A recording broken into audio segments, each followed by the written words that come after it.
We are starting a new series of lectures today, and the subject that we are going to deal with is personal investment. Very simply, to boil it down to one word, it is investment. Investment is a term that has become a sort of a common noun, very loosely used.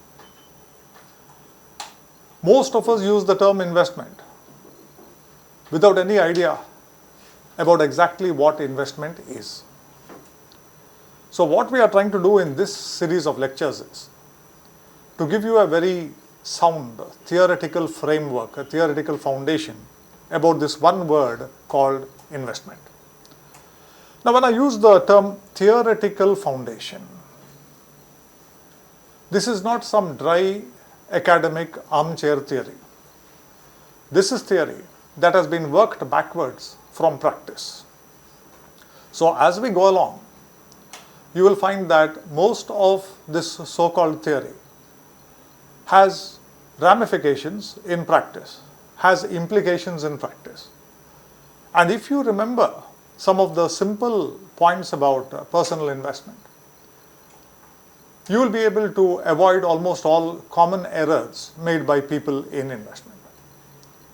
When we look at people who have not succeeded in investment, it is simply because they made a number of avoidable mistakes. In tennis, there is a famous saying that it is not the better player between two evenly matched players. It is not the better player who wins. Rather, it is the player who makes the more mistakes who loses. So the same thing can be applied to personal investment. And let us start with a very simple awareness exercise by taking a very common activity that most families or even individuals would be choosing from time to time. And that activity is a simple holiday.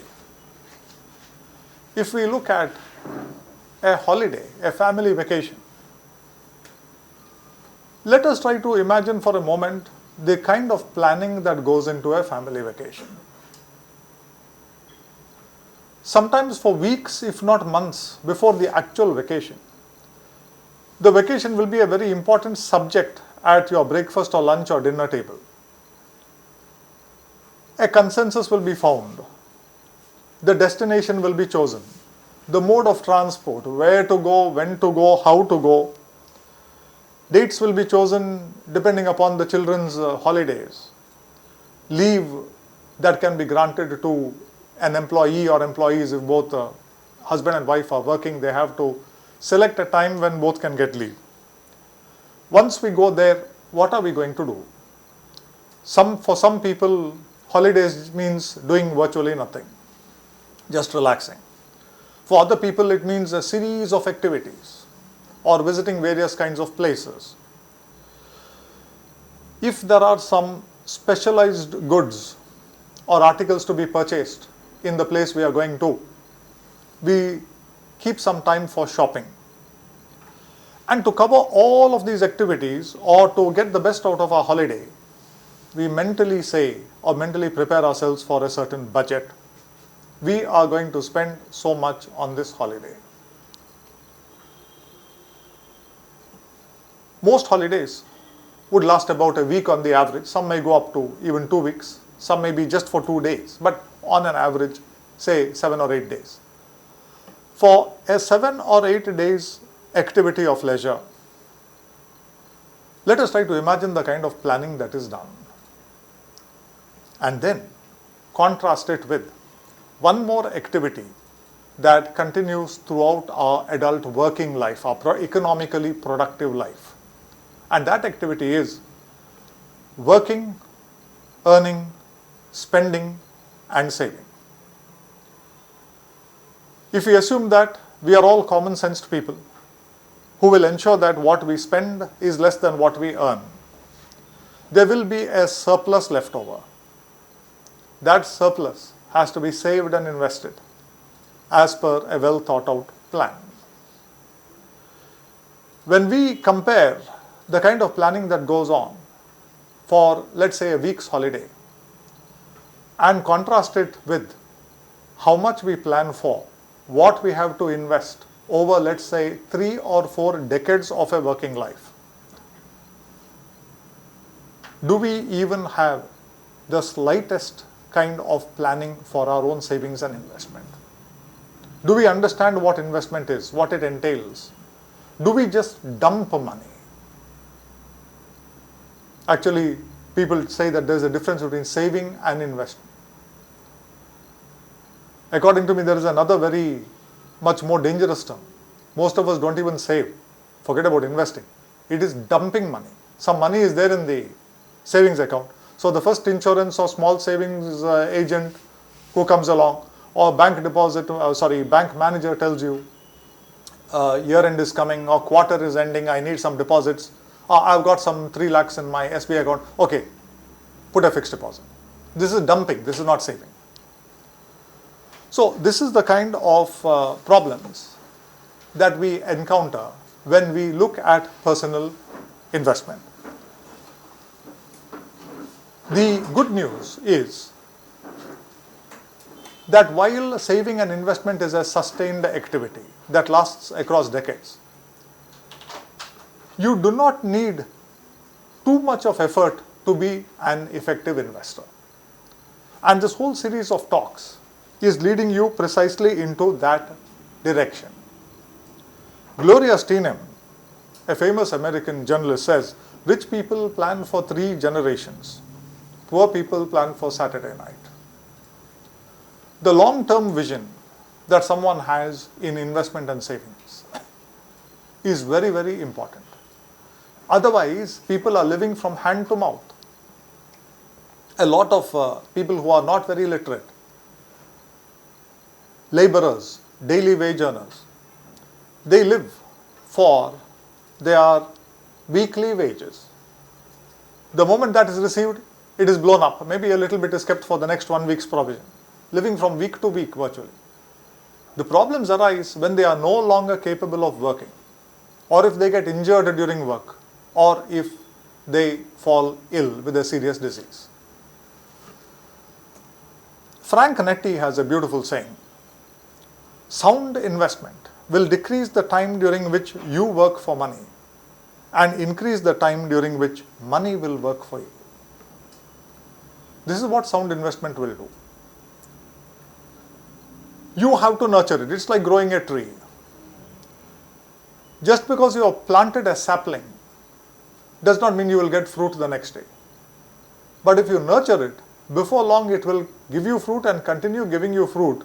And since a large number of trees, fruit-giving trees, have sometimes lifespans longer than human beings, your next generation also may reap the benefits of what you did.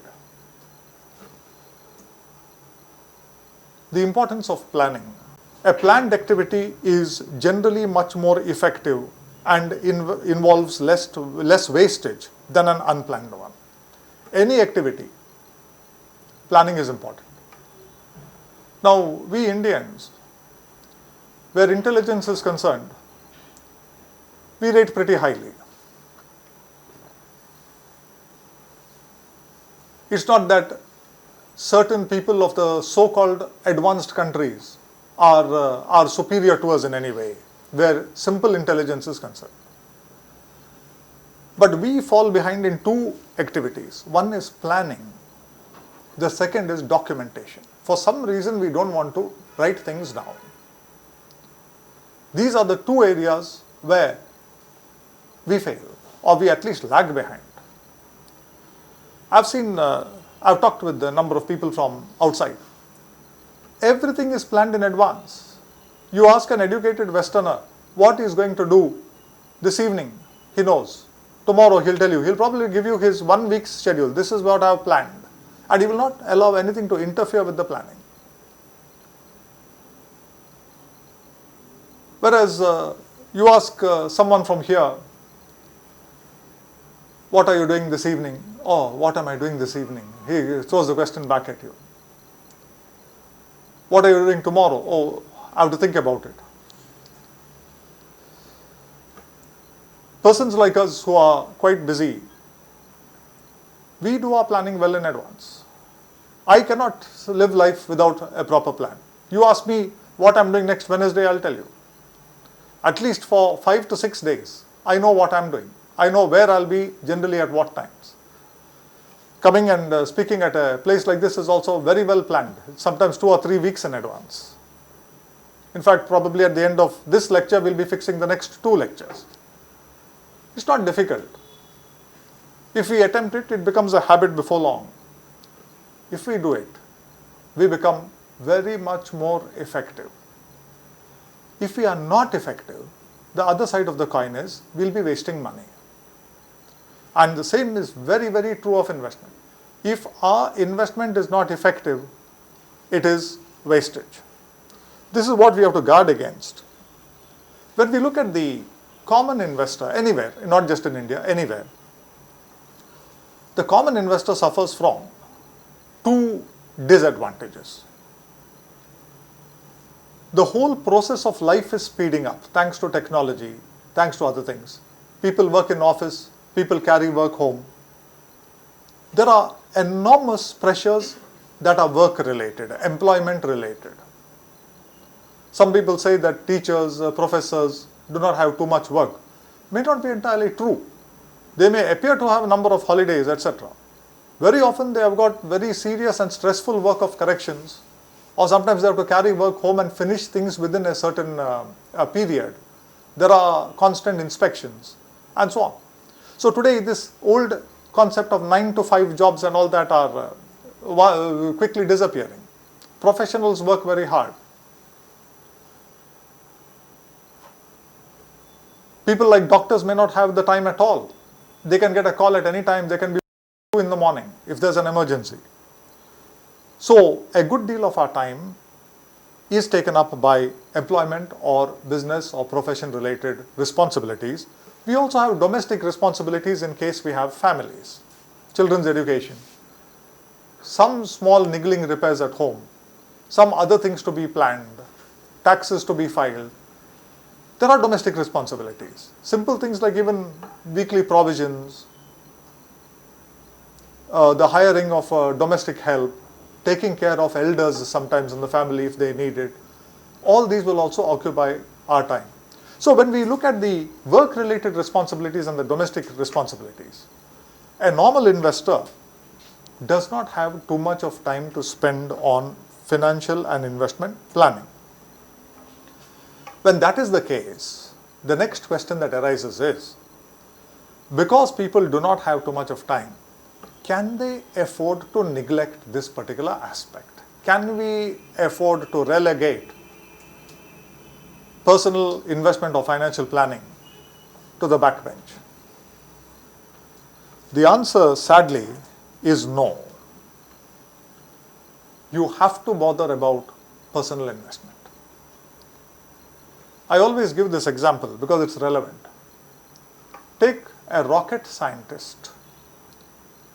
This person is capable of mathematically and physically calculating and then virtually inventing certain equipment that will place either a man or machine on, if not the moon, maybe if not a neighboring planet, at least the moon.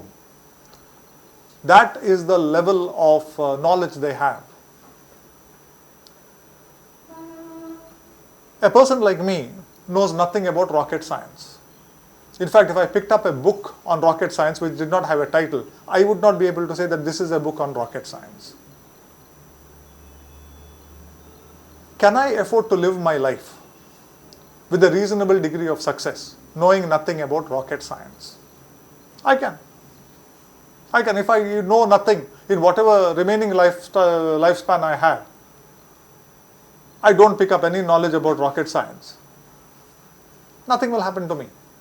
Now let us turn the other question, the same question around. A rocket scientist, can he say, I know a good deal about rocket science, this is the line I want to be in, I do not want to learn anything or know anything about personal investment? Can this happen? He can take that stand, but before long he will fall victim to to the nearest stockbroker, the nearest so-called investment advisor, the nearest insurance agent. And the tragedy will continue. One day he will retire from his rocket science work. Then he will worry about whether he has enough money to take care of himself and his spouse till the end of their lives, or whether they will now have to depend on their children. These kind of questions may arise. There are some things in life about which we must have a knowledge, and personal investment is one of them. There are three main reasons why we have to bother about personal investment. And the first reason is actually some good news, because it is not hard to master the basics.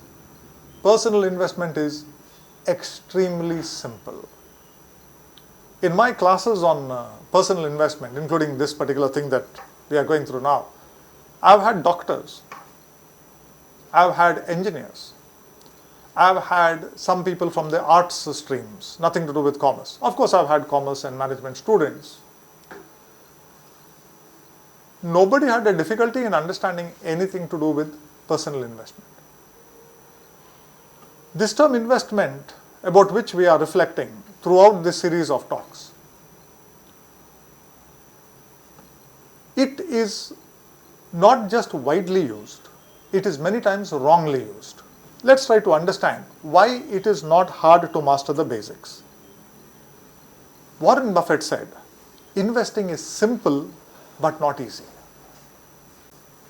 Investing is simple. What he meant by these few words is exactly what I said in the previous slide. It is not hard to master the very basics of personal investment, but not easy. What is not easy? The more you master personal investment, the more you realize that investing is nothing but a lifelong journey. It does not need overwhelming attention, but it needs periodic, sustained attention.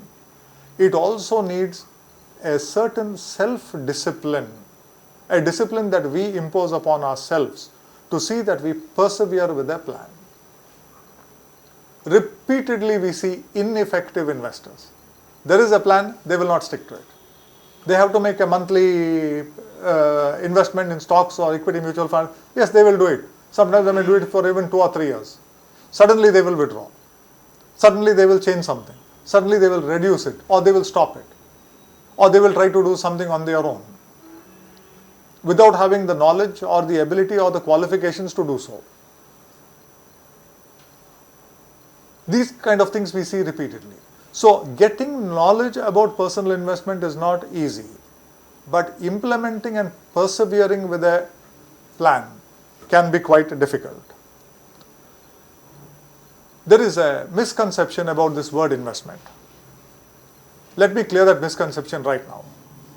Lot of people think, no, it is not worth getting any knowledge about personal investment, because personal investment is something very difficult. It's full of complicated mathematics and algebra. It has to be kept only for financial advisors, for people who are very good at finance. Therefore, we will depend on these intermediaries and the financial advisors and the financial experts. Nothing can be more dangerous. The first thing we have to understand is, when we talk about this one term called finance, or for that matter investment, finance operates at two very different levels. The first is the macro level, the second is the micro level. When you talk about the macro level, we are talking about being a consultant to the International Monetary Fund. You are talking about drafting the Union Budget of India. You need a formidable level of mathematics. You need tremendous knowledge of finance and economics. To be able to do these things, you must be somebody like Raghuram Rajan. These people are between a PhD and a Nobel Prize. You should be somewhere there. That should be your caliber.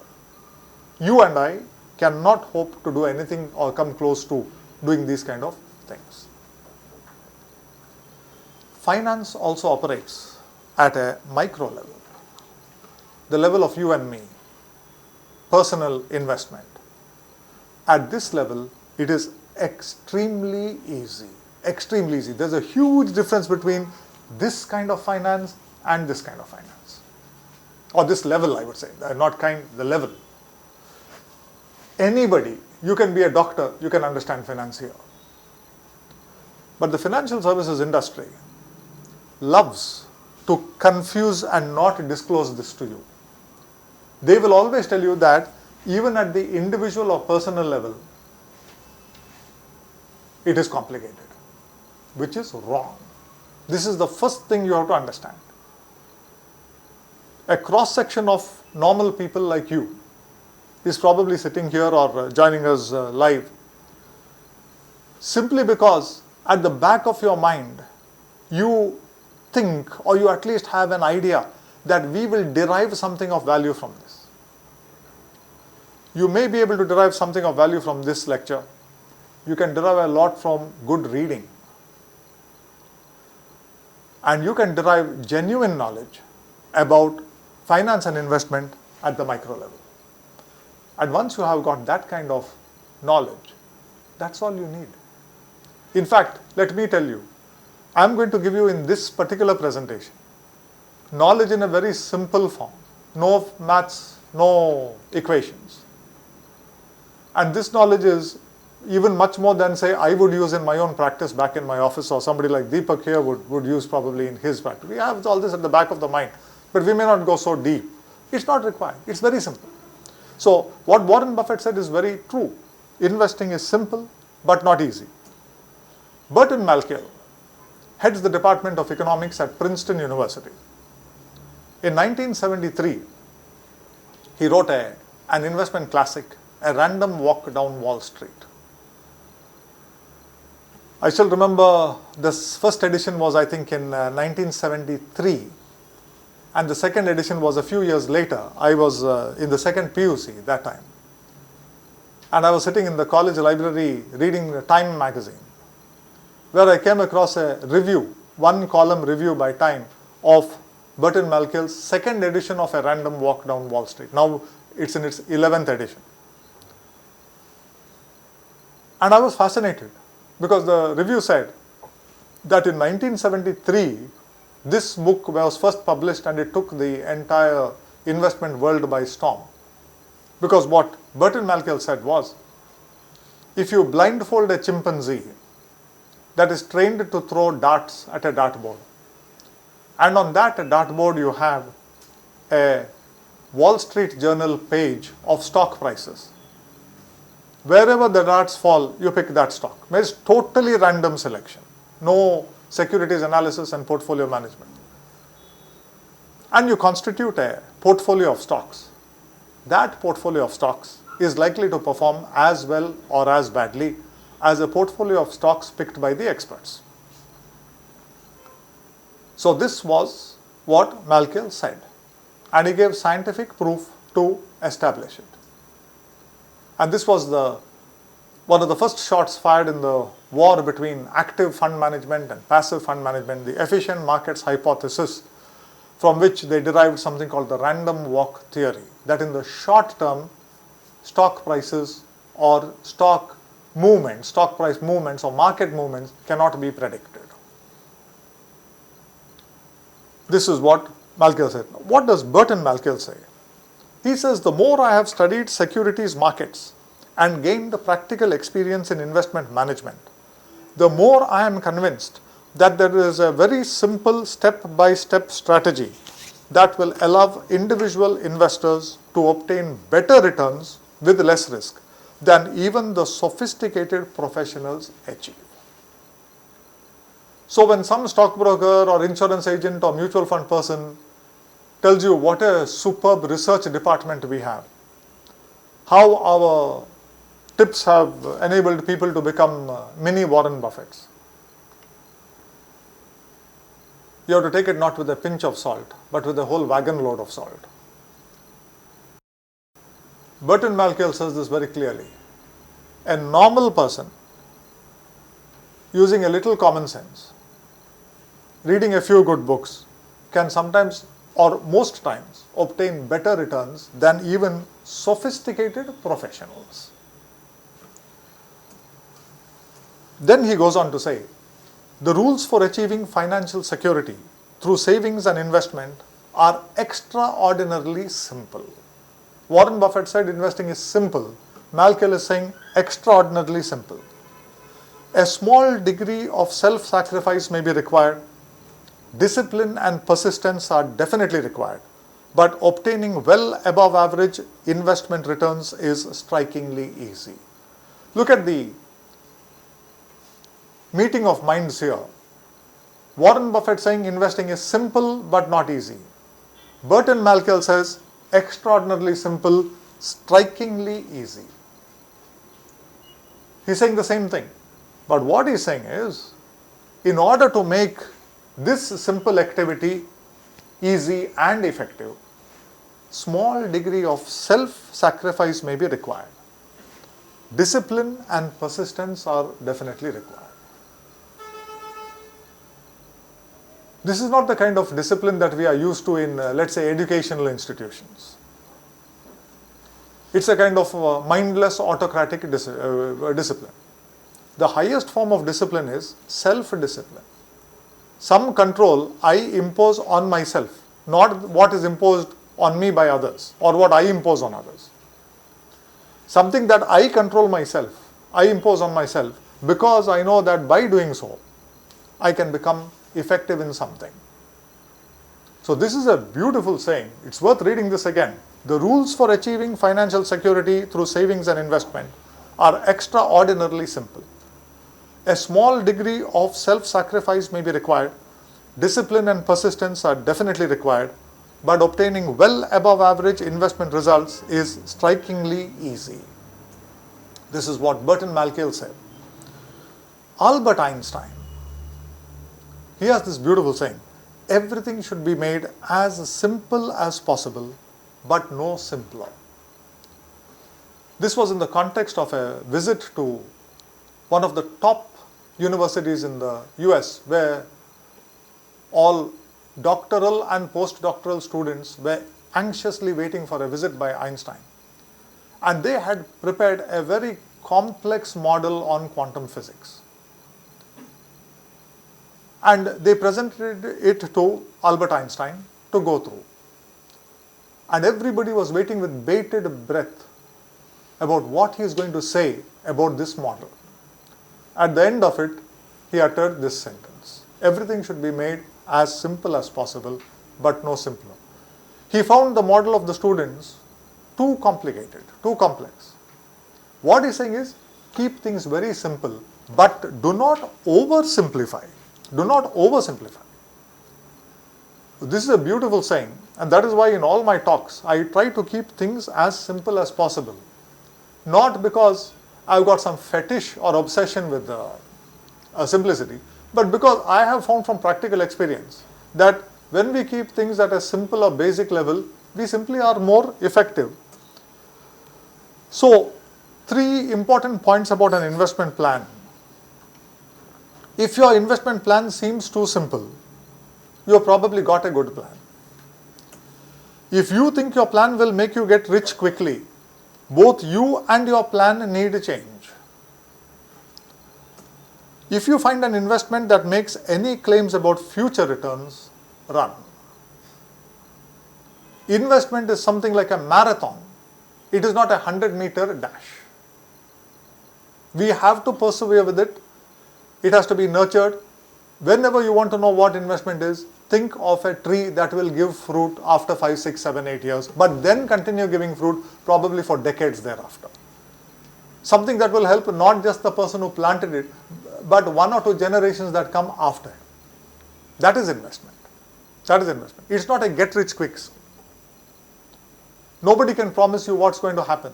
We do not know how tax laws will change. We do not know how interest rates will move. We do not even know what future stock market returns will be. We can have an idea about that. Simplicity is extremely important. As this simple graph shows, the simpler something is, the more effective it is. The graph itself is very simple and very effective. So the first reason why we should bother a little bit about personal investment is simply because it is not hard to master the basics. The second reason is because it is critically important. Going back to Burton Malkiel, we must undertake investment strategies that maintain our real purchasing power. Otherwise, we are doomed to an ever decreasing standard of living. These are strong words. When you set about on investment, your first step is to see that your purchasing power is maintained. There is such a thing called inflation. You have to at least equal inflation, if possible try to beat it slightly. Otherwise, he says, you are doomed to an ever decreasing standard of living.